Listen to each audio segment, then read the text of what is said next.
Welcome to all of you. आप सभी का राजनीति विज्ञान के लिए समर्पित इस यूट्यूब चैनल में पुनः एक बार स्वागत है। पिछले वीडियो व्याख्यान में हमने भारत परिषद अधिनियम 1892 की जो पृष्ठभूमि थी, जो महत्वपूर्ण घटनाएं 1861 और 1892 के बीच में घटित हुई थी, उसके ऊपर काफ़ी विस्तार से हमने चर्चा की थी, जिसमें दो प्रमुख घटनाओं की हमने विशेष रूप से जिक्र किया था। एक तो इल्बर्ट बिल विधेयक, जिसने कि अंग्रेज़ों की नस्ल भेदी विचारधारा को सबके सामने प्रकट कर दिया था, और दूसरी जो महत्वपूर्ण ऐतिहासिक घटना है जो भारत के संवैधानिक विकास में एक बहुत महत्वपूर्ण स्थान रखती है, वो है भारतीय राष्ट्रीय कांग्रेस की स्थापना, जो कि 1885 में की गई थी। ये दोनों घटनाएं जो विस्तार से जिसका हमने अध्ययन पिछले वीडियो व्याख्यान में किया, तो निश्चित रूप से कहीं ना कहीं इन घटनाओं ने 1892 के जो प्रावधान थे उनके ऊपर एक व्यापक प्रभाव अपना छोड़ा। 1885 से लेकर उसके बाद में जो भी कांग्रेस के अधिवेशंस हुए और उसमें जो रेजोल्यूशंस पास किए गए, कहीं ना कहीं उन रेजोल्यूशंस ने 1892 के भारत परिषद अधिनियम के प्रावधानों के ऊपर अपना प्रभाव छोड़ा था। किस तरह के परिवर्तन इस भारत परिषद अधिनियम के द्वारा केंद्रीय विधान परिषद और जो प्रोविंस थे उनकी विधान परिषदों में स्ट्रक्चरल रिफॉर्म किस तरह के किए गए, उसका जायज़ा हम इस आज के वीडियो व्याख्यान में लेंगे। हम उन मुख्य प्रावधानों की चर्चा करेंगे जिनको भारतीय संवैधानिक इतिहास में बहुत ही महत्वपूर्ण रूप से जाना और समझा जाता है, क्योंकि ये माना जाता है कि एक रिप्रेजेंटेटिव जो प्रिंसिपल था वो 1892 के इस भारत परिषद अधिनियम से प्रारंभ होता है, और एक इनडायरेक्ट इलेक्शन की जो शुरुआत भी है वो भी इस एक्ट से मानी जाती है। तो कहीं ना कहीं ये एक्ट भारत के संवैधानिक विकास में अपना एक महत्वपूर्ण स्थान रखता है। सो लेट्स गो, हम देखते हैं कि क्या वो प्रावधान थे जिनकी वजह से इस एक्ट को इतना महत्वपूर्ण भारतीय संवैधानिक विकास में देखा जाता है। आइए चलिए चलते हैं। भारत परिषद अधिनियम के इस दूसरे हिस्से में आइए हम जायज़ा लेते हैं उन महत्वपूर्ण प्रावधानों का जिन प्रावधानों की वजह से ये अधिनियम भारत के संवैधानिक विकास में अपना एक महत्वपूर्ण स्थान रखता है। और विशेष तौर से ये जो प्रावधान थे ये मुख्य रूप से विधान परिषदों के संरचनात्मक सुधारों से संबंधित थे, और इसी कारण जाहिर सी बात थी इसको इंडियन काउंसिल्स एक्ट 1892 कहा गया था। ये मुख्य रूप से जो केंद्रीय विधान परिषद थी और जो प्रांतीय विधान परिषदें हुआ करती थी उनमें सुधार से संबंधित था, और कहीं ना कहीं इस अधिनियम के माध्यम से भारत में संसदीय प्रणाली का प्रादुर्भाव हुआ था। इनडायरेक्ट इलेक्शन इस अधिनियम के माध्यम से प्रारंभ हुए थे। सीधे तौर पे प्रत्यक्ष चुनाव का प्रयोग इस अधिनियम में नहीं किया गया था, और ना ही अधिनियम के पूरे डॉक्यूमेंट्स में कहीं भी इलेक्शन शब्द का प्रयोग किया गया है, बल्कि जो शब्द हमें देखने को मिलता है वो मिलता है नॉमिनेशन और रिकमेंडेशन। इन्हीं शब्दों के पीछे जो है इनडायरेक्ट इलेक्शन को इस अधिनियम के माध्यम से भारत में शुरू किया गया। और जब भी गवर्नर जनरल की एग्जीक्यूटिव काउंसिल या प्रांतों में गवर्नर की एग्जीक्यूटिव काउंसिल विधान के निर्माण हेतु बैठती थी, तो उनके साथ एक एडिशनल मेंबर्स की कुछ नंबर्स जुड़ जाते थे। तो उन एडिशनल मेंबर्स को मिलाकर ही ये विधान परिषद अपना स्वरूप ग्रहण करती थी। यही व्यवस्था केंद्रीय स्तर पर थी और यही व्यवस्था प्रांतीय स्तर पर थी।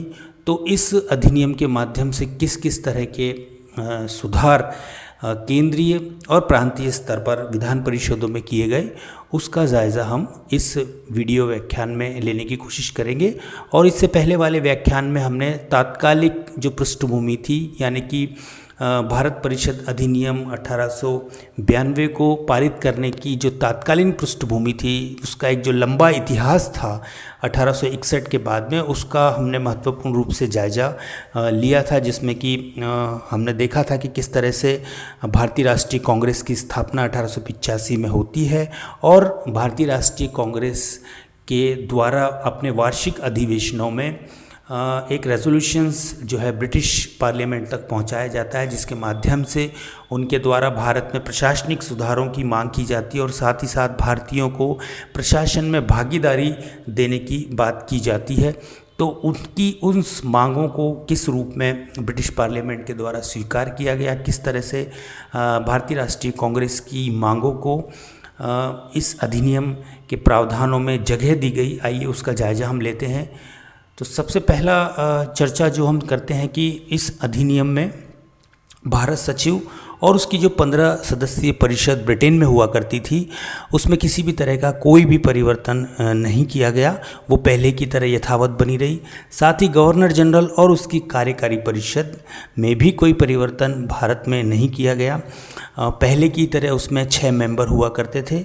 यहाँ पर आपको सिर्फ ध्यान रखने वाली बात यह है कि पहले यानी कि 1869 से पहले इस एग्जीक्यूटिव काउंसिल के 3 सदस्य भारत सचिव के द्वारा और 2 सदस्य ब्रिटिश क्राउन के द्वारा नियुक्त किए जाते थे। लेकिन 1869 के बाद से एग्जीक्यूटिव काउंसिल्स के जितने भी सदस्य होते थे वो सब के सब ब्रिटिश क्राउन द्वारा ही नियुक्त किए जाते थे। तो इस अधिनियम का जो मुख्य उद्देश्य था वो था विधान परिषदों में परिवर्तन करना, उनमें संरचनात्मक सुधार करना। तो आइए हम इस चीज़ को समझने की कोशिश करते हैं कि किस तरह से इस अधिनियम के द्वारा विधान परिषदों में परिवर्तन किया गया, सुधार किया गया। तो सबसे पहले हम इस चीज़ को समझने की कोशिश करते हैं। हालांकि हमने पूर्व के वीडियो व्याख्यान में स्पष्ट रूप से इसको काफ़ी विस्तार से समझा है, परंतु फिर भी हम उसकी पुनरावलोकन यहाँ पर कर लेते हैं कि 1861 से ये व्यवस्था थी कि केंद्रीय विधान परिषद में अतिरिक्त सदस्य यानी कि जो एडिशनल मेंबर्स की जो संख्या थी वो 6 से 12 के बीच थी, जिसको कि गवर्नर जनरल के द्वारा ही नियुक्त किया जाता था। और इसमें शासकीय और गैर शासकीय दोनों ही तरह के सदस्य होते थे। हालांकि हमेशा बहुमत शासकीय सदस्यों का ही होता था।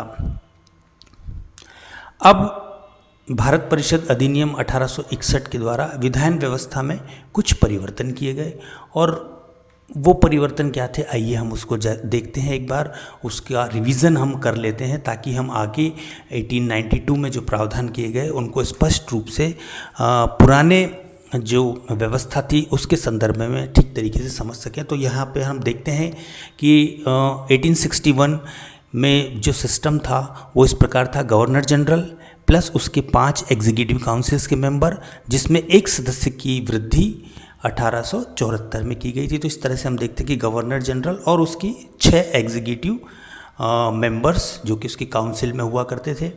साथ ही यहाँ पर इनको हम कहते थे ऑर्डिनरी मेंबर्स, और इसके साथ ही कमांडर एंड चीफ जो हुआ करता था वो एक एक्स्ट्रा ऑर्डिनरी मेंबर के रूप में भी एग्जीक्यूटिव काउंसिल का सदस्य माना जाता था।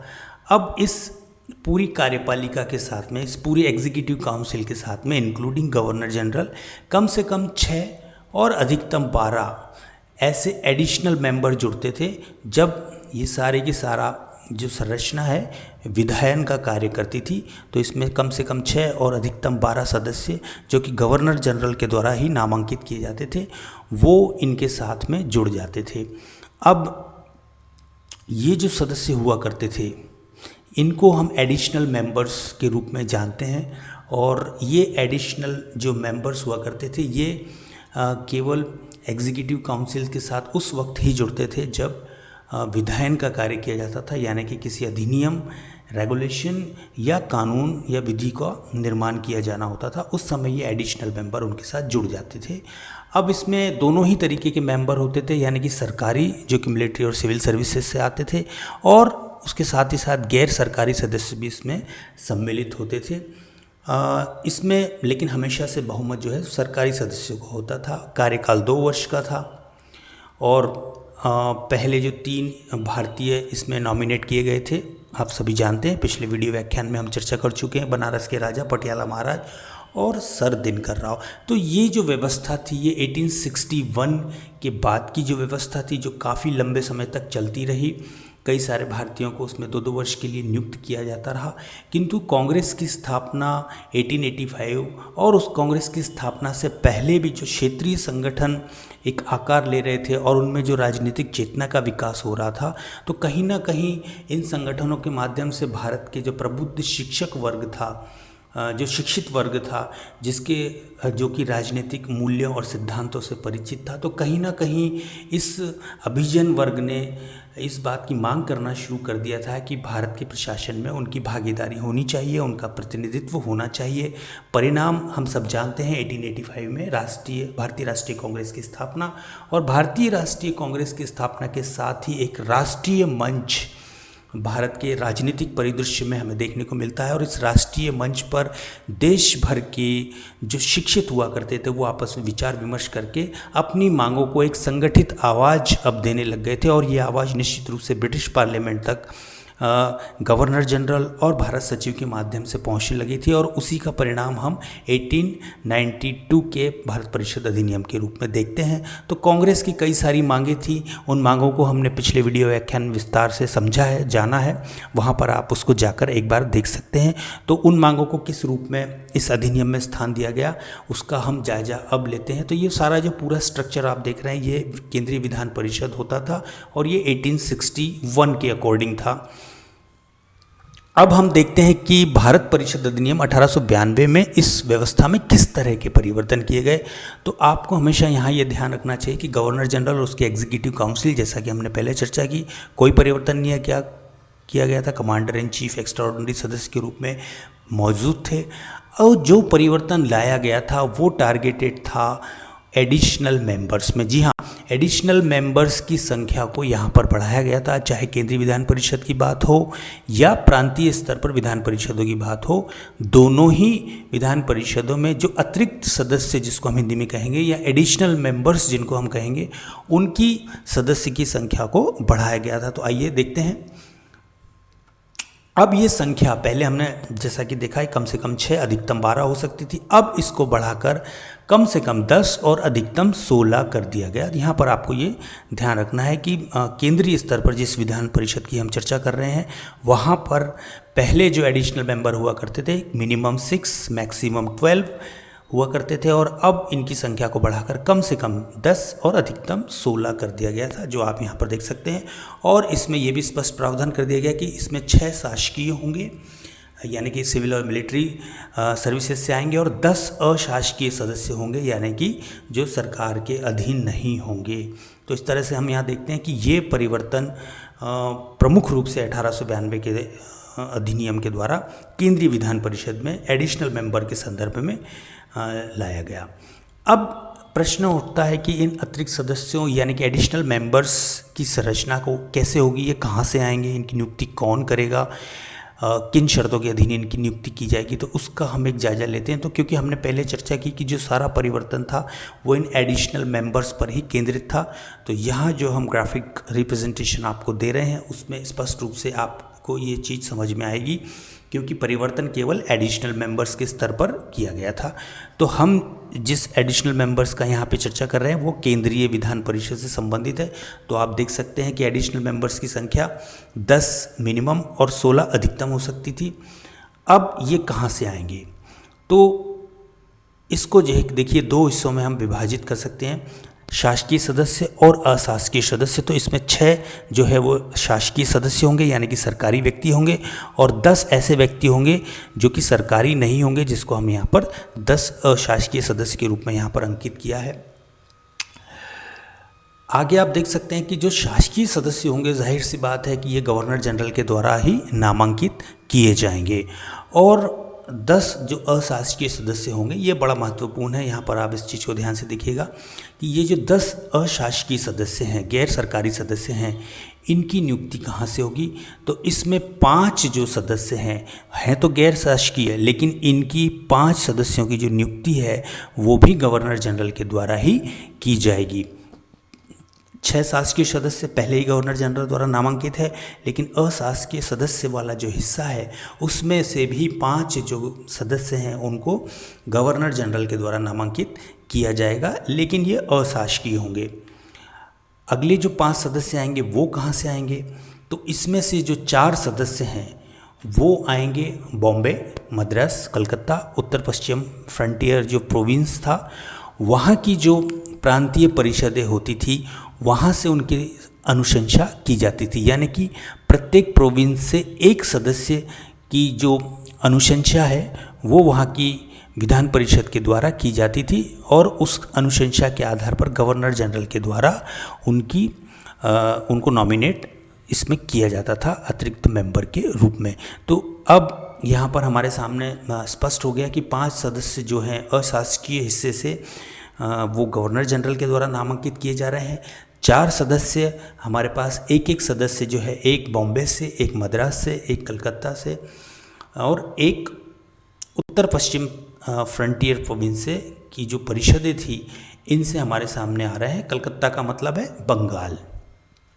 अब जो बचा एक सदस्य है वो कहाँ से आएंगे, तो उसके बारे में भी यहाँ पर स्पष्ट रूप से हमने लिख दिया है कि वो जो सदस्य है वो चैम्बर ऑफ कॉमर्स, यानी कि जो कलकत्ता का जो चैम्बर ऑफ कॉमर्स है वहाँ से ये एक सदस्य आएगा। तो इस तरह से हम देखते हैं कि ये जो पूरा एडिशनल मेंबर्स का जो ढांचा है वो बिल्कुल स्पष्ट रूप से हमारे सामने आता है कि 6 शासकीय सदस्य, 10 अशासकीय सदस्य, 10 अशासकीय सदस्यों में से 5 जो हैं वो गवर्नर जनरल के द्वारा नामांकित होंगे। 4 सदस्य प्रांतों से आएंगे जिसमें बम्बई, मद्रास, पश्चिम बंगाल और उत्तर पश्चिम फ्रंटियर प्रोविंस हैं। एक सदस्य यहाँ से आएगा और एक सदस्य जो है चैम्बर ऑफ कॉमर्स जो कि कलकत्ता से है वहाँ से एक सदस्य आएगा। इसके पश्चात हम ये जानने की कोशिश करते हैं कि इसके अतिरिक्त, यानी कि विधान परिषदों में परिवर्तनों के अतिरिक्त अन्य क्या प्रावधान इस अधिनियम के द्वारा किए गए थे। तो उसमें जो सबसे महत्वपूर्ण जो परिवर्तन है वो ये है कि बजट, यानी कि वार्षिक आय व्यय पर चर्चा की अनुमति इसमें दी गई थी। इसमें आपको भली भांति याद होगा कि 1861 के अधिनियम में बजट के ऊपर किसी भी चर्चा की अनुमति विधान परिषद में नहीं थी। एडिशनल मेंबर किसी भी तरह की चर्चा इस पर नहीं कर सकते थे, किंतु इस अधिनियम के द्वारा ये अनुमति, ये शक्ति जो है एडिशनल मेंबर्स को दे दी गई। किंतु साथ में एक कंडीशन लगा दी गई कि इस पर मतदान, यानी कि मत विभाजन, वोटिंग नहीं हो सकती थी। इस पर चर्चा तो हो सकती थी लेकिन किसी भी तरह का मत विभाजन नहीं हो सकता था। कोई भी वोटिंग राइट एडिशनल मेंबर्स को नहीं दिया गया था। अगला जो महत्वपूर्ण प्रावधान हमको देखने को मिलता है कि अब एडिशनल मेंबर्स प्रश्न पूछ सकते थे कार्यकारी परिषद से, यानी कि एग्जीक्यूटिव काउंसिल से, और उसके साथ साथ पोर्टफोलियो से संबंधित वो प्रश्न पूछ सकते थे। जैसा कि हमने पहले देखा था कि 1861 में प्रश्न पूछने की अनुमति नहीं थी, किंतु इस अधिनियम के द्वारा अब एग्जीक्यूटिव काउंसिल्स के जो सदस्य हुआ करते थे, जिनके अधीन एक एक पोर्टफोलियो हुआ करता था, अब एडिशनल मेंबर्स उस एग्जीक्यूटिव काउंसिल से उसके पोर्टफोलियो के संबंध में प्रश्न पूछ सकते थे।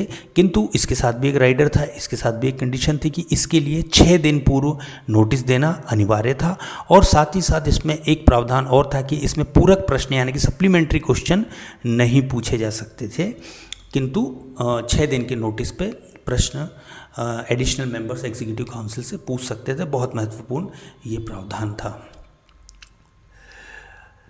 अब हम देखते हैं, ये जो हमने चर्चा की ये सारी की सारी केंद्रीय विधान परिषद के संदर्भ में थी, उसके संरचनात्मक परिवर्तन के बारे में थी। अब हम आइए एक जायज़ा ले लेते हैं कि प्रांतीय स्तर पर जो विधान परिषदें हुआ करती थी उसमें किस तरह के परिवर्तन इस अधिनियम के द्वारा लाए गए।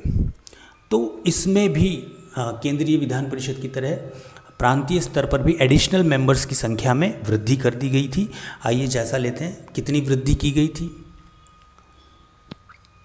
तो बॉम्बे में पहले जहाँ पर 4 से 8 एडिशनल मेंबर हुआ करते थे, और उसका जो प्रावधान था कि उसमें से हाफ, यानी कि 50% जो है वो गैर शासकीय होने चाहिए थे, किंतु अब जो परिवर्तन कर दिया गया उसके तहत अब ये संख्या 8 से 20 कर दी गई थी, यानी कि मिनिमम 8 या मैक्सिमम 20 एडिशनल मेंबर्स बॉम्बे के प्रांतीय विधान परिषद में हो सकते थे। मद्रास के संदर्भ में हम देखते हैं कि मद्रास में पहले ये सदस्य संख्या, यानी कि एडिशनल मेंबर्स की संख्या 4 to 8 थी। इसमें भी 50% यानी कि हाफ जो है गैर शासकीय होते थे। अब ये संख्या यहाँ पर भी बढ़ाकर 8 से 20 कर दी गई थी।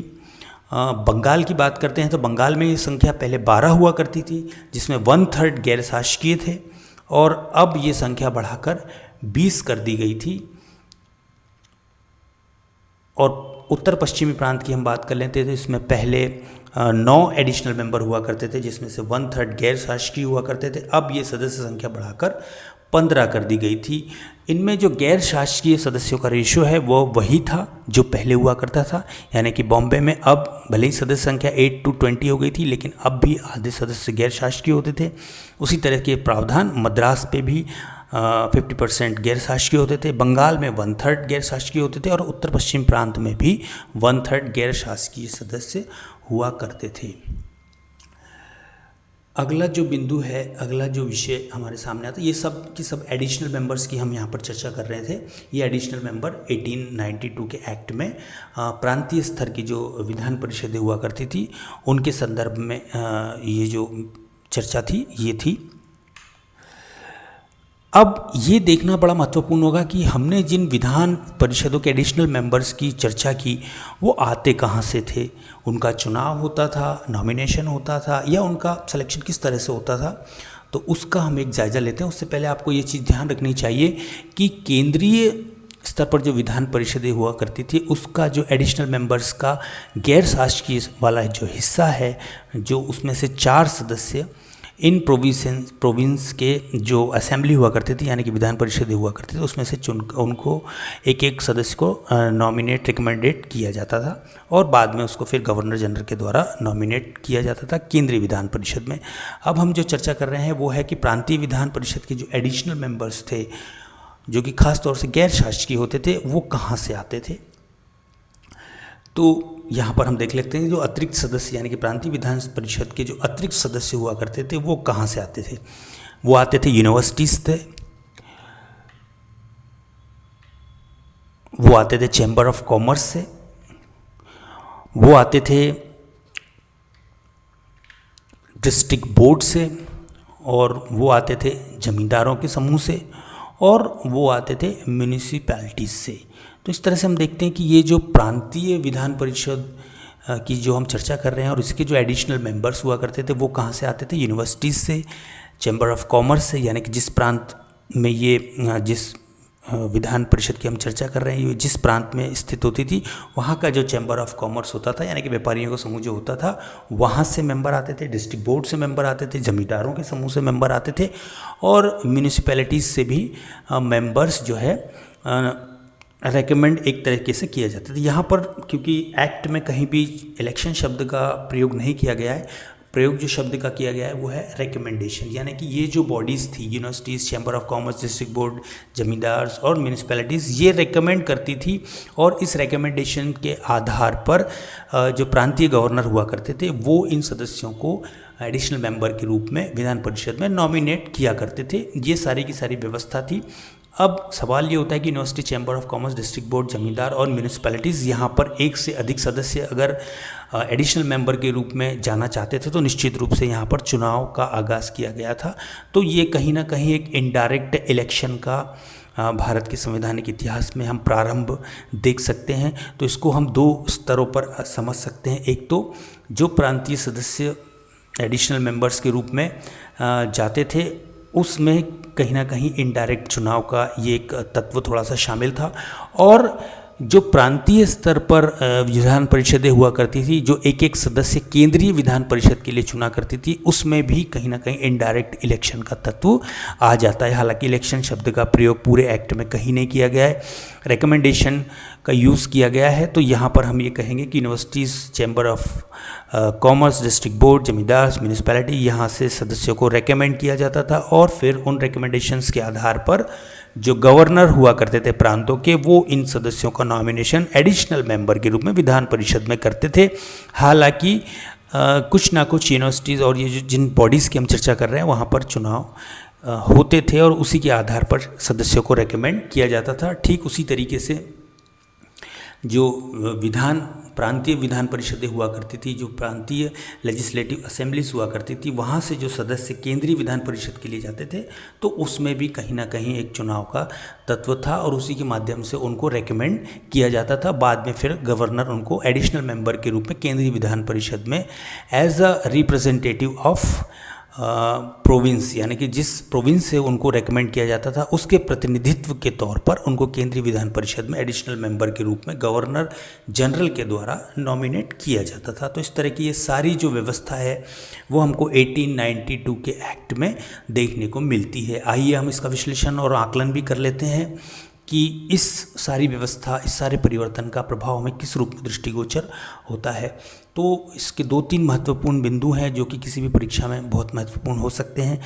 पहला जो विश्लेषण का हमारा बिंदु है कि अतिरिक्त सदस्य की संख्या में इसमें वृद्धि की गई दोनों स्तरों पर, केंद्रीय स्तर पर और प्रांतीय विधान परिषद के स्तर पर जो अतिरिक्त सदस्य थे, जो एडिशनल मेंबर्स थे, उनकी संख्या में वृद्धि की गई।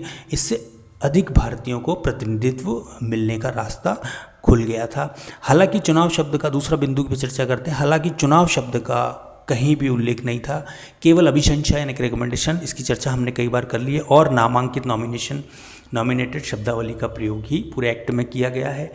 तीसरा जो बिंदु है कि केंद्रीय विधान परिषद के लिए प्रांतीय विधान परिषद द्वारा रिकमेंडेटेड और प्रांतीय विधान परिषद के लिए universities, municipalities, district board, chamber of commerce और जमींदार द्वारा किए जाने वाले रिकमेंडेशन में इनडायरेक्ट चुनाव प्रारंभ हुए थे। ये एक बड़ा महत्वपूर्ण बिंदु इस अधिनियम का हमारे समक्ष उभर कर आता है।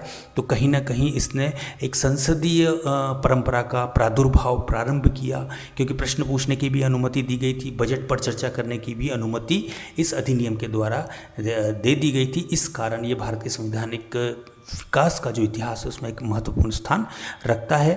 जो चौथा बिंदु है वो है कि निर्वाचन के स्थान पर इसमें प्रतिनिधित्व के सिद्धांत को स्वीकार कर लिया गया था। तो हमने इस पर पहले चर्चा कर ली है कि प्रांतीय स्तर पर कुछ बॉडीज़ के द्वारा जो रिकमेंडेशन होते थे और प्रांतीय विधान परिषदों के द्वारा जो सेंट्रल लेजिस्लेटिव असेंबली थी उसके लिए जो रिकमेंडेशन होते थे, तो कहीं ना कहीं इसमें रिप्रेजेंटेशन का जो प्रिंसिपल है उसको स्वीकार कर लिया गया था।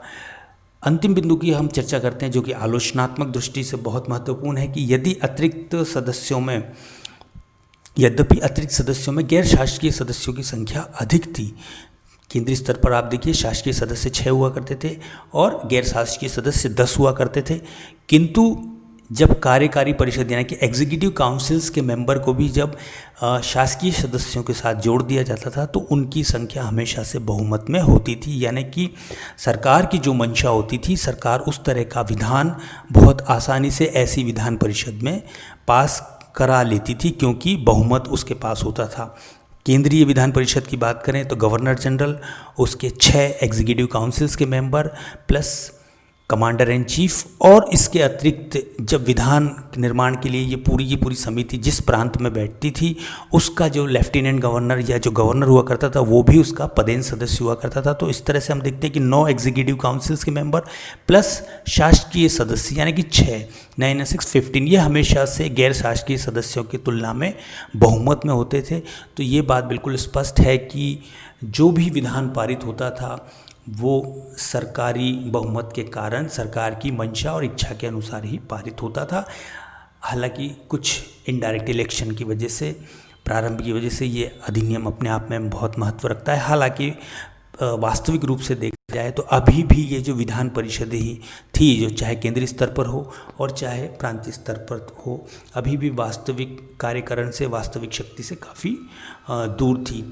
तो यहाँ पर ये 1892 का एक्ट हमने काफ़ी विस्तार पूर्वक देखा। 2 हिस्सों में ये पूरा लेक्चर था। पहले हिस्से में हमने तात्कालिक पृष्ठभूमि की चर्चा की कि किस तरह का माहौल उस समय भारतवर्ष में हुआ करता था 1861 के बाद में, और दूसरे हिस्से में हमने उन एग्जैक्ट प्रावधानों की चर्चा की जिनके आधार पर केंद्रीय और प्रांतीय विधान परिषदों में खास तौर से उसका जो एडिशनल मेंबर वाला जो हिस्सा हुआ करता था उसमें सुधार लाया गया। तो वीडियो में बने रहने के लिए बहुत बहुत धन्यवाद। आप सब इस चैनल को प्लीज़ सब्सक्राइब कीजिए, शेयर कीजिए और अपने मित्रों तक जो भी कॉम्पिटिटिव एग्ज़ाम्स की तैयारी में जुटे हुए हैं उन तक इस चैनल के लिंक को पहुंचाइए। भारत के संवैधानिक विकास की यात्रा में एक महत्वपूर्ण पड़ाव आज हम कंप्लीट कर चुके हैं। मिलते हैं अगले भारत शासन अधिनियम 1909 में, जो अपने आप में एक महत्वपूर्ण अधिनियम है। वीडियो में बने रहने के लिए बहुत बहुत धन्यवाद। आपका दिन शुभ हो।